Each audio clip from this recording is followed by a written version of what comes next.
Quizás uno de los sucesos más importantes de la historia universal es el encuentro de los dos mundos entre Europa y América el 12 de octubre de 1492 por Cristóbal Colón. Sin embargo, mucho antes que Colón, otros exploradores como los vikingos ya habían pisado tierras americanas por ahí del año 1000.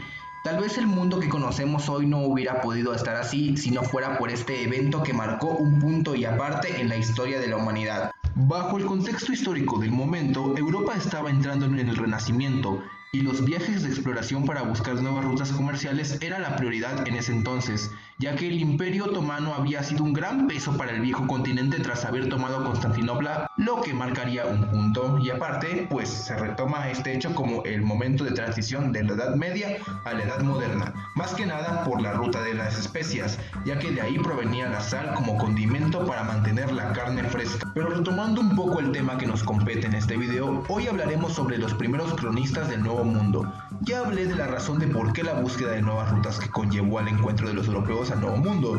Desde la antigüedad, siempre que se exploraba un territorio no conocido, se hacía un análisis descriptivo del entorno, retomando aspectos como flora, fauna, hidrografía, etc. Las primeras crónicas de América se basaban en ese tipo de descripciones con mitificaciones hechas por los primeros errantes europeos, lo que despertó curiosidad por otros desdichados aventureros a pisar las tierras del Nuevo Mundo. Con esto, la escritura llegó por primera vez al continente americano. El primer cronista conocido por el momento fue Pedro Martín de Angleria, con su principal obra Décadas del Nuevo Mundo, escrito por supuesto en latín. Sin embargo, sus escritos no eran muy fiables, ya que el muy canallín nunca estuvo presente en ninguna expedición del Nuevo Mundo. Además, su obra la hizo aceleradamente, por lo que pecaba de confusión e incoherencias. Gonzalo Fernández de Oviedo criticaba eso de Angleria, que a diferencia de él, sí estuvo presente en las exploraciones de las Américas. Oviedo relata su experiencia en su obra de Historia General y Natural de las Indias. Básicamente describe la flora y la fauna que contempló en un primer momento e incluso describe a la población como caníbales y sodomitas, entre otros rasgos exageradamente denigrantes como melancólicos, viciosos, flojos y seducidos por el diablo. En pocas palabras, describía a gente con una buena vibra a toda madre. Otro cronista podría ser Francisco López de Gamora, un ideólogo renacentista con la idea de salvaguardar las fuentes de los hechos acontecidos en América. Este hombre escribía sobre personajes de gran importancia como Cortés, de hecho era su biógrafo.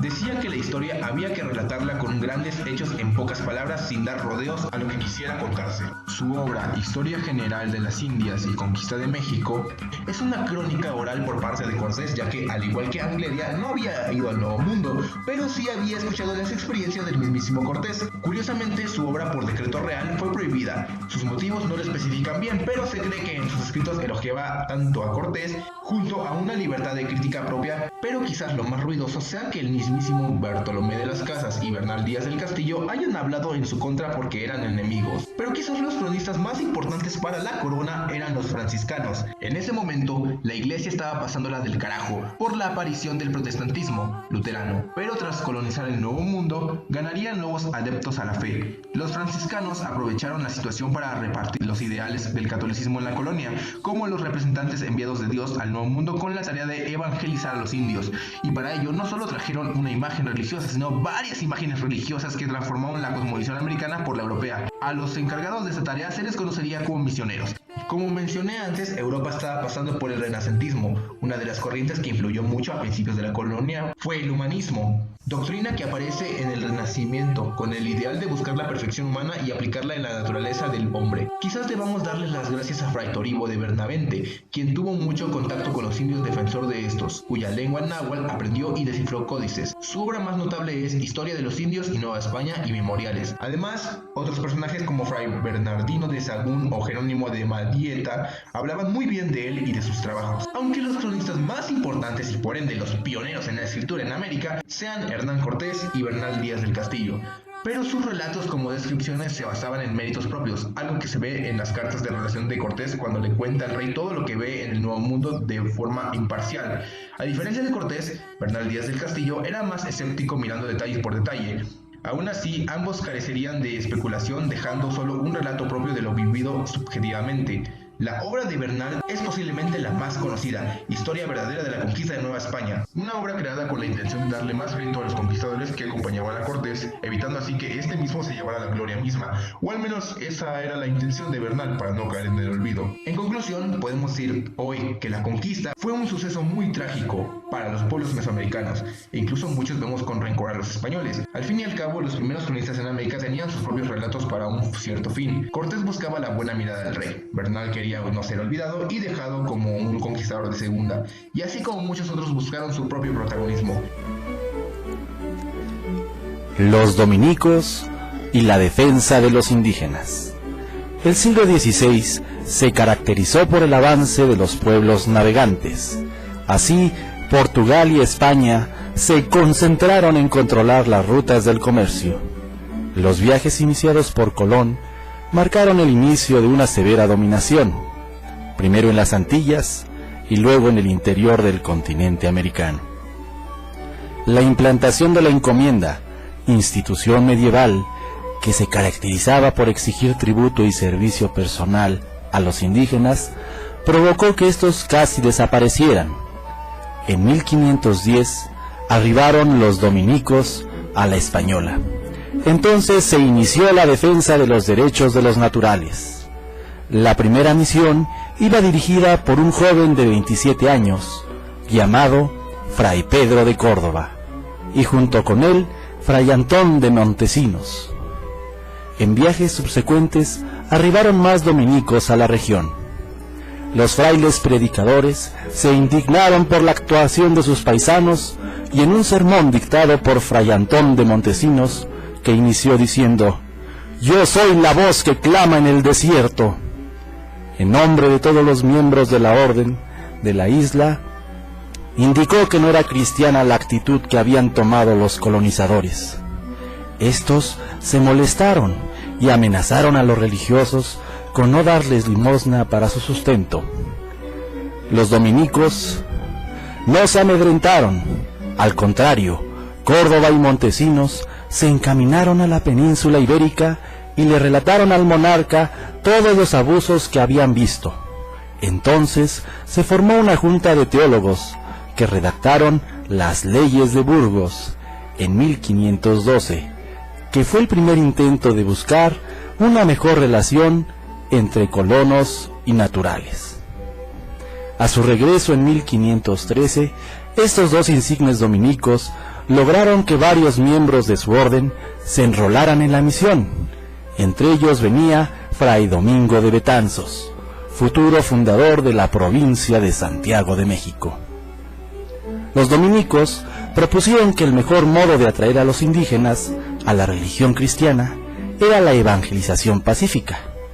A este proyecto se unió el licenciado Bartolomé de las Casas. Se realizaron expediciones en la actual costa venezolana.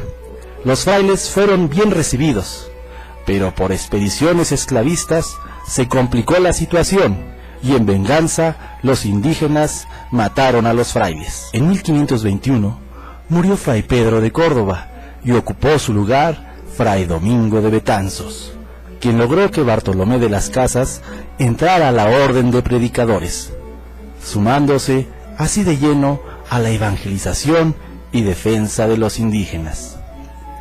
Betanzos estableció conventos dominicos en Cuba y Puerto Rico, con lo que se establecían misiones de enlace para llegar a tierra firme. En julio de 1526 hicieron su entrada a la Ciudad de México los dominicos. Encontraron grupos indígenas de alta cultura.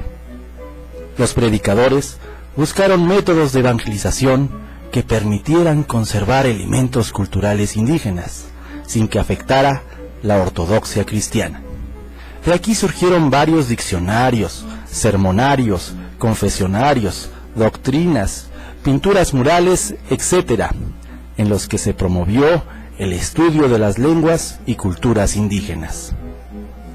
Desde las Antillas se había creado la idea infundada de que los indígenas tenían una racionalidad inferior a la de los españoles, lo que provocó que los primeros fueran tratados como esclavos. Los dominicos, ante esta situación, volvieron a levantar la voz, Así, en 1536, Fray Julián Garcés, obispo de Tlaxcala, escribió una docta carta en la que defendió a los naturales.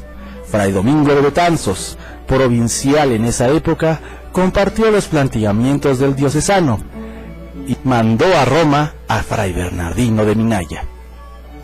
El Papa, al ver que los argumentos de los dominicos eran válidos, expidió la bula Sublimis Deus en 1537, en la que señalaba que los indígenas tenían el mismo nivel racional que los españoles y que debían ser respetados en su libertad, propiedades y demás derechos. En el año de 1539, en la Universidad de Salamanca, el dominico Francisco de Vitoria presentaba sus famosas relecciones, que versaban sobre la conquista y colonización de América. Con gran valentía afirmaba que el Papa tenía jurisdicción universal, pero solo entre los católicos.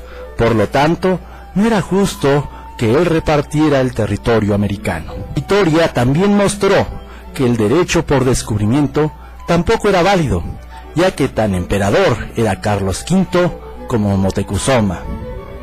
De esta forma, uno de los argumentos válidos eran las alianzas que habían efectuado los indígenas como los tlaxcaltecas con Hernán Cortés.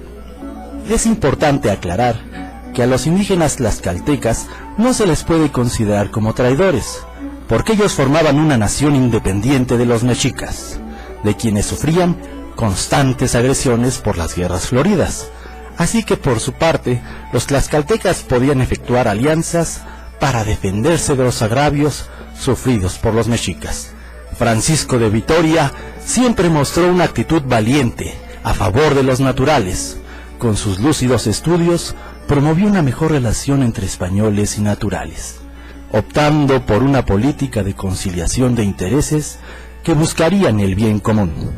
A Vitoria se le considera como uno de los fundadores del derecho internacional o de gentes, y uno de los primeros defensores de los derechos humanos.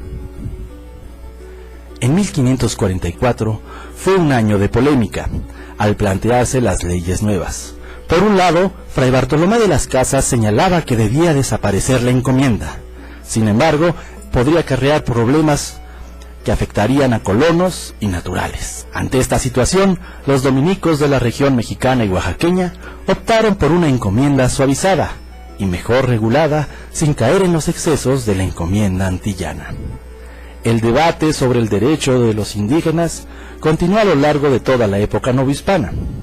En España siguieron los discípulos de Vitoria, Fray Melchor Cano y Fray Domingo Soto, mientras en la Nueva España brillaron excelentes dominicos, como Fray Tomás de Mercado, fundador de la ética comercial.